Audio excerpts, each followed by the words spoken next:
All right, let's now bring in political analyst Xolani Dube, who's a regular guest here on our show and is always weighing in on what's going on politically here in our country. A very good afternoon to you, Mr. Dube. Always a pleasure to see you. Thanks for being with us. Let me humble myself to you, Flo, as well as to the viewers. Thanks so much. Political parties have indeed begun with their campaigning, as you've seen, considering how much has happened and really how much things have changed since the last time that we voted. Will this have an impact or effect on how people will be voting this time around and what people generally will want this time around from the different political parties?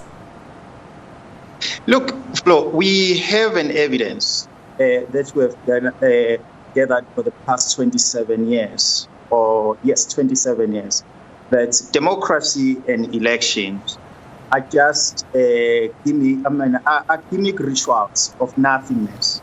And so in a plantation, Flo, where there is a relationship, a very skewed and a very inhumane relationship between the master and the slave, never expect democracy, never expect that those who are perceived to be slaves will be free through the ballot box.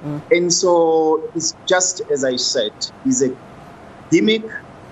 And I don't think that really we need to expect that the true liberation of the South African native will be achieved through the ballot box. Yeah, you know, we're used to the rhetoric, Mr. Dube, and I wonder this time around, just leading on to my first question, if are political parties at this time clearly speaking to the current needs and issues and things that people are speaking to of what they desire this time around? A lot has gone wrong. Let's look at jobs, for example. Many people are losing their jobs.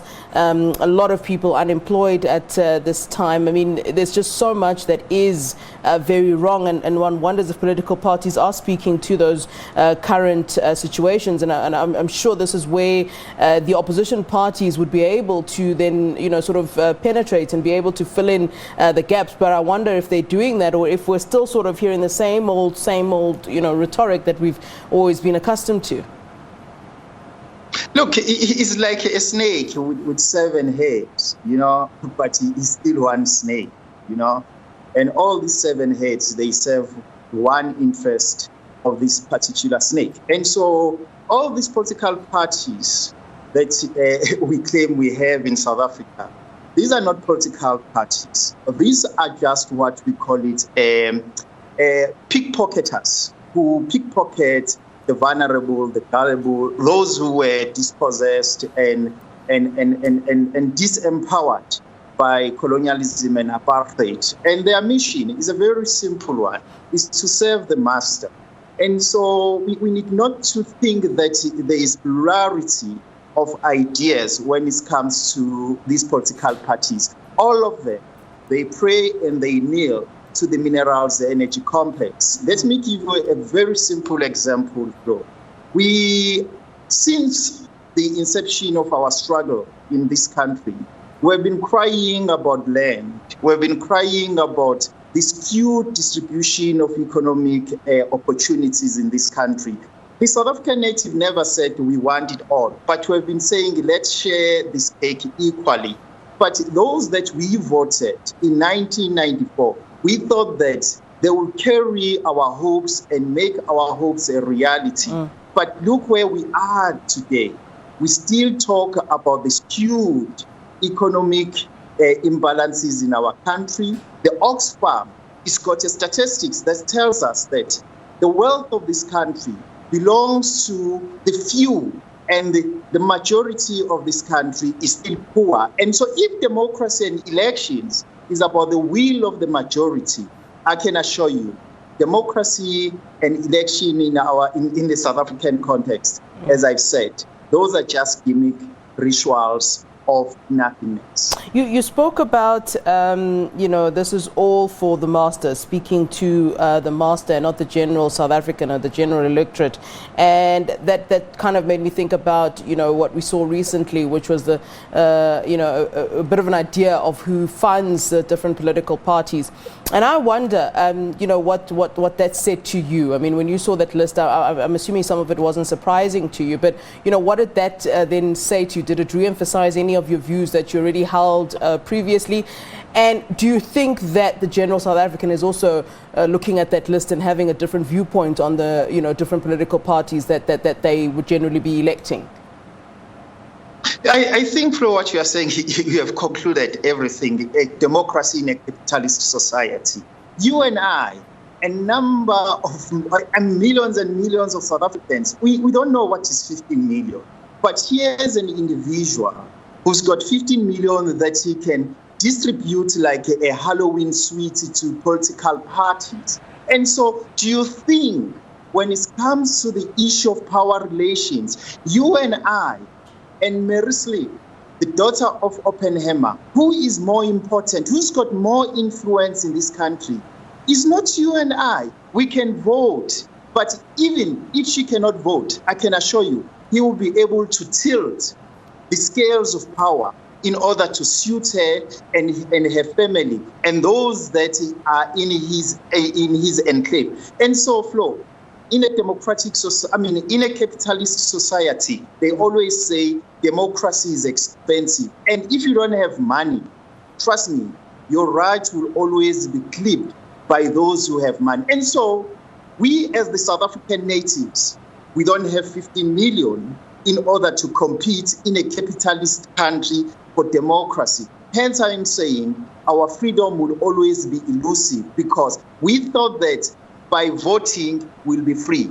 We will never free ourselves through the ballot box. The ballot box is the end product of lots of processes. We need to go to the head and we need to struggle, or we need to capture the head. And what is the head? Are the policies. We need to contest the implementation of policies not through the ballot box, by mobilizing people street by street to say, this is what we want as South Africans. Not through the ballot box. It will never help us. We have seen it for the past 27 years. I mean, Mr. Dube, you talk about these past 27 years where people have continuously voted for the ruling party, have continuously voted for the ANC. And, many of them, if you were to talk to them and ask them, they'll say, this is the party that liberated me as an African, as a black person in South Africa. And I wonder if that is still very much a sort of high in people's viewpoints in terms of how they vote. Is that still a very important aspect of the ANC, and are they still sort of leaning on that? And have things changed so much significantly in the past couple of years that people are saying, well, hang on a minute, maybe some political parties are not for my best interests? Look, Flo, let me tell you something. This system and structures, and mainly this political system that is operating in South Africa, was not meant for the South African natives. It was meant for the others. That's why when those who claim that have liberated us, they can't move, they can't even implement a single policy without consulting outside parliament.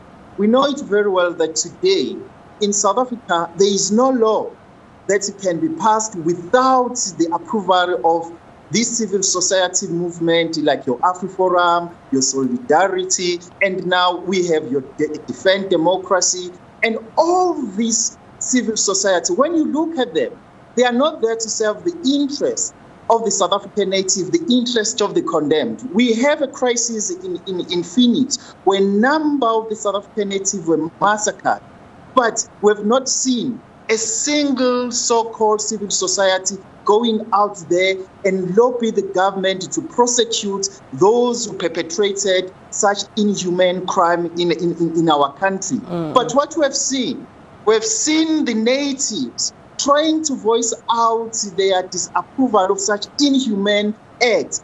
Today, Jackie, where is he? Where is Bonkos? And where is the others? And so that's why I'm saying, in a democracy, the voice that matters most is the voice of those who control the means of production. Those who don't control the means of production, they are irrelevant. They must remain slaves. And so ANC, they are not different from us. But what is happening, they are just what we call the house mingers. At a particular time, the master will kick them out of the house. They will be like us. Yeah. All right, Mr. Xolani Dube, always interesting to hear from you. Thanks very much for giving us your time as always. Thanks a lot, Flo, as well as to the viewers.